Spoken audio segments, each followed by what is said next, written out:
Say it again. Yeah, the real message to me was, well, folks, some things have got to what? Change. The business, the marketplace is in a constant state of flux. And by the way, this change ain't going to go away, man. It's going to increase. Unfortunately, the sales organization isn't evolving along with those challenges. Well, folks, some things have got to change. Just simply bringing in the sales training, the program ain't going to fly anymore. The top producing sales organizations bring a holistic approach to driving consistent, profitable, organic growth. And here's what that holistic approach looks like. If you and I want to drive consistent, profitable, organic growth, it begins with what I'll call our guiding ideas.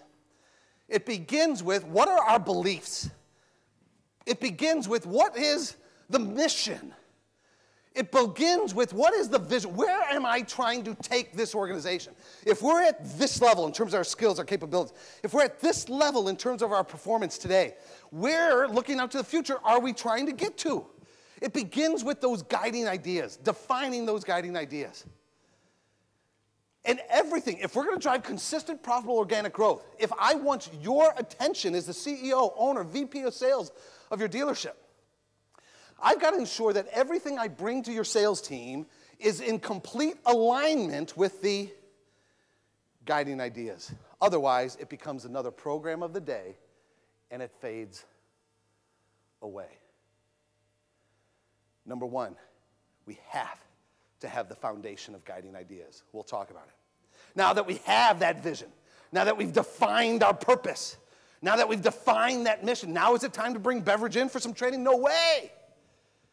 Once we've got that foundation, the second part of the holistic model that we've learned from these organizations is we look at the sales management systems that are put in place.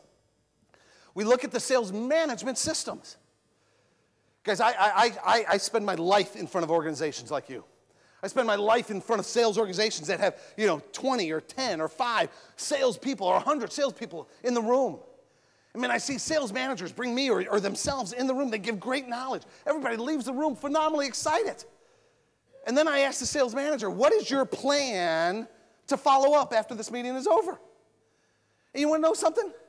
I find most of the times we're more interested in what is the soup that's going to be served rather than what is our plan to follow up once we what? We leave the program. Sales management. What are the processes, the systems that are going to be integrated to lead, coach, motivate, compensate, reward, discipline, lead the sales organization? The top performing organizations in the world, man, don't leave that to chance. They go through the rigor of defining and putting in place and committing to a sales management system. We'll talk about it. And then the third thing, now we can talk about the sales system. Now we can talk about what are the processes, the skills, the systems, the tools that we are going to standardize upon in this organization so that we can start learning, collaborating, building best practices to drive consistent, profitable, organic growth.